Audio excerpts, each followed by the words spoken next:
Hey, I'm Sam. Welcome to Brickwall Pictures. Today I'm doing a Kathryn Bigelow tier list. I have most of her movies here, which there's 7 movies here. She has a couple others. I think she has Strange Days, I haven't gotten to yet. And then there's, K9, The Widowmaker, or something like that. I think it's about a submarine, or maybe it's about a helicopter, or a dog. One of those 3. It's probably a helicopter or a submarine. Anyway, we're going to cover the rest of her movies, though. Starting off with The Hurt Locker, which I think marked a new chapter in her career. The Hurt Locker was a pretty drastic shift from what came before, and then her movies since then have felt pretty similar. She doesn't pump out movies super fast, so there's only a few since then. But The Hurt Locker, it was a big Oscar winner, a big deal at the time. It's probably one of Jeremy Renner's best performances, who I'm not really a fan of that guy. I feel like he's just generic actor man, and he's very rarely the best choice for a role. It's he's not bad, but he's very I don't know, kind of stiff a lot of the time. I don't know, whatever. I'm not here to shit on Jeremy Renner. He does a pretty good job in The Hurt Locker. Pretty good movie. I feel like it gets a little overhyped. It's not. I don't think it's quite as great as a lot of the acclaim it got at the time. I feel like that the acclaim's kind of died down a little bit, but this was such a phenomenon when it came out. If you can remember back to when it came out, it was very much the movie. Right, so was Zero Dark 30, her next movie. I think it's pretty good, but I don't think it's amazing. I've seen it twice. Twice is enough. I don't feel like I need to watch it again. It's got some tense scenes. I like the execution of the explosions, which might sound like nothing, but it means a lot when it's a movie about a bomb defusal. I feel like Bigelow did a great job to present explosives in a new way. There's so many explosions in movies, including in her own earlier movies, in Near Dark and Point Break and stuff. There's explosions, right? The explosions in The Hurt Locker, or just the bombs in general, they do feel different. They feel frightening, right? Which is the whole purpose of it. This is about IED defusal and stuff. So, great job on that front. The themes about returning from the war and having a hard time integrating back with life, I'd say that's pretty well executed, but that's also very trodden territory in other movies, and I've seen it done better in other movies. It's still done pretty well here, though. Hurt Locker is probably a B tier movie. Next up is The Loveless. I think this is one of her lesser seen movies, one of her first movies. I think she co-wrote it with somebody. Co-wrote and co-directed this one. I think it's lesser seen. I checked it out, actually not for this tier list. I checked it out specifically because I'm a big Willem Dafoe fan, and I wanted to see him in this role. He plays a biker guy, and it's a starring role kind of thing. He's not actually the protagonist, which you might think given that he's on the poster. He's more of the antagonist. There's someone else who's the protagonist, but they're pretty forgettable. Well, he is the main character, but he's a bad dude. It's kind of the thing. It feels like a cliche biker movie. There used to be a shit ton of biker movies in the 50s and kind of into the 60s. There was a whole genre was biker movie. We don't really get that anymore. This feels kind of like a throwback to those older biker movies, but not in a way that does anything fresh and exciting with it. It just kind of feels like another one of those old movies that kind of went away for a reason. Not many, most of them weren't all that great. I don't think it's a very good movie. I think it's Willem Dafoe is good, and it's a different kind of character for him. So I would say it's worth a watch. If you're a big Willem Dafoe fan like I am, I didn't feel like my time was wasted. I got to see a new type of character from Willem Dafoe, but it's a surprisingly go nowhere story. There's so little plot to this movie. It's very slow, and it's just kind of we're lingering in this space with these bikers, and they kind of hang around, and there's not a whole lot going on. I think it's a D tier kind of movie. But it's worth a curiosity watch if you're curious about specifically the early career of Kathryn Bigelow, or to see Willem Dafoe in this role. Okay, next up is Zero Dark 30, her other huge movie. The Hurt Locker, I think Zero Dark 30 hit even bigger acclaim, it was a Best Picture winner. I've seen this movie 3 times, maybe even 4 times actually. The reason why I kept rewatching it was not because I liked it so much, it was because I was trying to enjoy it at least a little bit, because it was a big Oscar winner, and everyone was talking about how great it was. And the first time I watched it, I was like, why is this the big talk of the town? Why is this the big deal? Why did this win Best Picture and all this? So I rewatched it, and I was like, I guess I can appreciate it a little bit more. So, and then I rewatched it again, expecting a little bit more. It's just like it doesn't do anything for me. It just feels like a generic war movie. The direction doesn't do anything for me. It's super long. I don't find the story all that engaging. There was a lot of acclaim made for the lead character and for Jessica Chastain's performance, and I think Chastain is a phenomenal actor.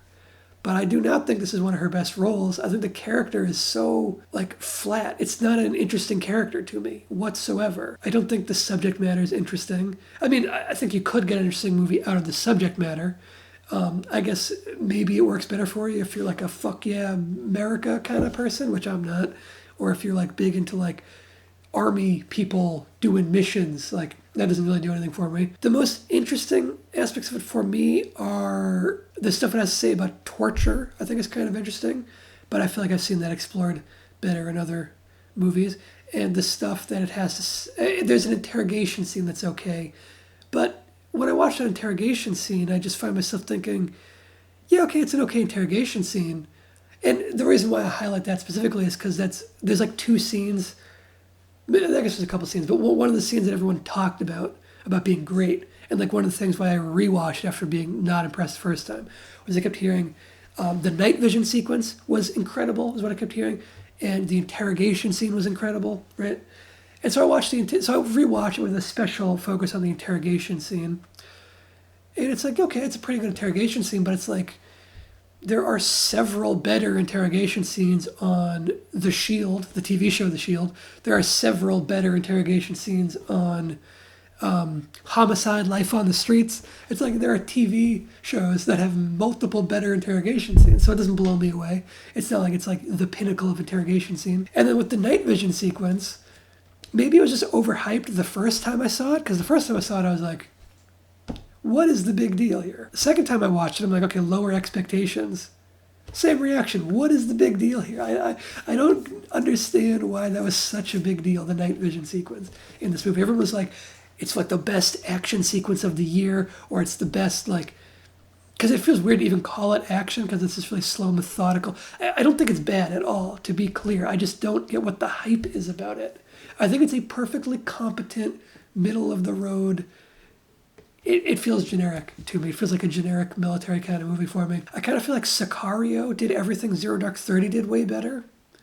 And other movies too, in addition to Sicario. The first Sicario, by the way, I do not like the second Sicario, just the first one, the Denis Villeneuve one. Zero Dark 30, again, it's not a bad movie. It's all well made. It's all like perfectly serviceable, but I don't understand the hype and the acclaim for it. C tier. Because it's not bad. C tier is not bad. Even D tier, I think, is like still worth watching a lot of the time. It's only like E or F where I'm like, stay away. Point Break is the first one of these that I would say I kind of love this movie. I'm going to put Point Break in A. Is it a better movie than like The Hurt Locker and Zero Dark 30? Maybe not, but it's so much more fun and enjoyable. The story's more engaging, even though it's like ridiculous. It's like surfing bank robbers. It's a little ridiculous, but it's so much fun. Keanu Reeves and Patrick Swayze have such chemistry together. The one thing that feels like a product of its time is the fact that it's not a romance between the two of them. Because it so clearly is a romance between Keanu and Swayze. That's where the romance in this movie is. But it feels like because of the times in the 90s, it was like, oh, they weren't allowed to do this like homoerotic romance between the two of them, so they put a female love interest in between them that they're both into. It feels like it feels like they weren't allowed to have a gay central romance plot, so they had to put like a buffer in between them. That feels like a product of its times. If the Point Break remake had taken out the buffer and just gone full-on romance between the two leads, I would have a little respect for the remake at least, but the remake is awful. Do not watch the remake. It's just bad. The main actor in the remake is like, why would you ever cast this guy? Sounds like a guy who's never acted before. Keanu and Swayze are great chemistry. The action sequences are good. There's not like a ton of them. There's like the skydiving sequence is great. It's a lot of fun. I think it has a really good chase scene, like a foot chase where they're going through the backyards and stuff. I think that's a genuinely really good foot chase. There's an okay car chase as well. The shootout stuff isn't quite as impressive, though I do like the one in the house with the one that Tom Sizemore is involved in. That's a fun shootout. Near Dark is a movie that I want to love. It seems like a movie that would be so up my alley. Imagine for a second I had never seen any of these movies and I just like heard what each of them are. if I had to guess which one I think would be my favorite, I would guess Near Dark, but it's not. I reviewed Near Dark a couple years ago. I would be willing to rewatch it and see if I appreciate it anymore. I feel like I might appreciate it a little more because there are things about it that I really like. I really like about half of the group of vampires. Like I love Bill Paxton and I love Lance Henriksen. They're just the actors in general, but also their performances and characters in this. I think they're so much fun. And of course, the bar scene is great. The bar scene is the highlight, and unfortunately, it's kind of like the only scene that I love. There are some other scenes that I like, and I like the stuff with them bursting into flames and stuff. I feel like that's well done. The fundamental flaw with it for me, though, is just the protagonist. I hate this protagonist. This like cowboy douchebag loser. I do not like him. I don't like that it's his story. If he was out of the movie and we were just following the other characters, I think I would love this movie. He sucks the air out of every scene, and he's unfortunately in almost every scene. Also, the ending is kind of... I like the ending action sequence, but the ending like plot development, where like his character reverts back, that doesn't really work for me. I don't think I can go above C. The scenes that are really good are what elevates it from a D for me, because the protagonist is just like unbearable to me. Detroit is her most recent movie on this list. Oh yeah, she hasn't made movies since 2017. She did a couple shorts, an iPhone promo. That's her most recent thing. She directed an Apple iPhone commercial. Okay. Anyway, yes, so Detroit is her most recent movie, I guess, since 2017. Now here's the thing, right? Hurt Locker and Zero Dark 30 both got so much buzz and like Oscars attention and stuff. And I was like, what's this hype about? Detroit came and went, and I was like, where's all the hype? I like completely pendulum to the other side. Detroit, I think, is a really good movie. I think it's one of her best. I don't know why it got so overlooked. It feels like it would be very much in the same vein of her previous two. It seemed like she was on track to just like be like an Oscars darling, right? Like everything she made. In Detroit, I think, is a step above Zero Dark 30 and The Hurt Locker. But it didn't get any Oscars attention, and it seemed to pretty much come and go like immediately, just disappeared from the zeitgeist pretty swiftly, I think. Detroit, I think, is really good. Now, I think I know why it didn't latch on, and it's unfortunate because I think the reason why it didn't catch on is because it did a thing, which is something that I try to do in my own writing a lot of the times, which does not bode well, because I know it's like a structural thing, and it's a subversion thing that audiences do not seem to like. I love it, and it's probably why I like Detroit so much, and it's why I love movies like From Dusk Till Dawn and like Bone Tomahawk, where they just like go in a completely unexpected direction. That's what Detroit does, kind of. It doesn't go in a way where it's like, whoa, what the fuck is going on? It's basically a case of the subject matter not being what it seems to be from the outside. The movie Detroit, like if you watch the trailer and stuff, it bills itself as a movie about like these riots that happened in Detroit. It's like a true story, right? And it starts off being like, oh yeah, it's about the riots. It's got like this kind of like big scope looking at it from above and whatnot. But what ends up happening is at a certain point, it shifts gears and it becomes a much tighter, more contained story with this small set of characters. And it becomes like a thriller, like a potboiler, really intense thriller, all set in this motel with this group of characters. Basically like racist police and a few people who got like scooped up off the street in these riots who may or may not have done anything at all, and you're completely on their side, of course. Now, I've seen some criticism for the movie based on like its portrayal of racism is very like on the nose, like very obvious. And I think, yeah, you can say that's true, but I also think it was well handled. It's not one of those things where it feels pandering. Like, it's fucking intense and it goes there. And part of me wonders if the people who are like, oh, it didn't handle its racist themes well, are people who just don't like that it's showing cops as racist as they are. Anyway, but then the movie also, it shifts gears again. It's kind of divided into three acts of like, there's the like opening protests / riots act, which is what you think the whole movie is going to be about. And then there's the middle act, which is in this motel. It's like this intense thriller segment, which is by far the longest stretch of the movie, at least it feels like it. And then there's a third act where it becomes a courtroom drama. Now, for me, that middle section, which is the longest one, is the most effective section. That section, I think, is extremely tense, well orchestrated, and very well acted from everybody involved. It was the first time that I saw Will Poulter in a role and really thought he did a good job. I had seen him in other stuff and not liked him at all. I think he just does a good job in that. Mostly just in like he doesn't hold back. You know, he goes for it with the racist character. And I saw criticism for his character of like, oh, he's a little cartoonish. I don't know. I kind of feel like it is kind of just like an accurate portrayal of how racist a lot of cops are. That's how I feel about it anyway. John Boyega's really good in it. Anthony Mackie's really good in it. Really good performances. And then you have the courtroom section where it isn't quite as strong after what followed it, but I do still like that shift because you're not expecting it to become a courtroom drama in the third act.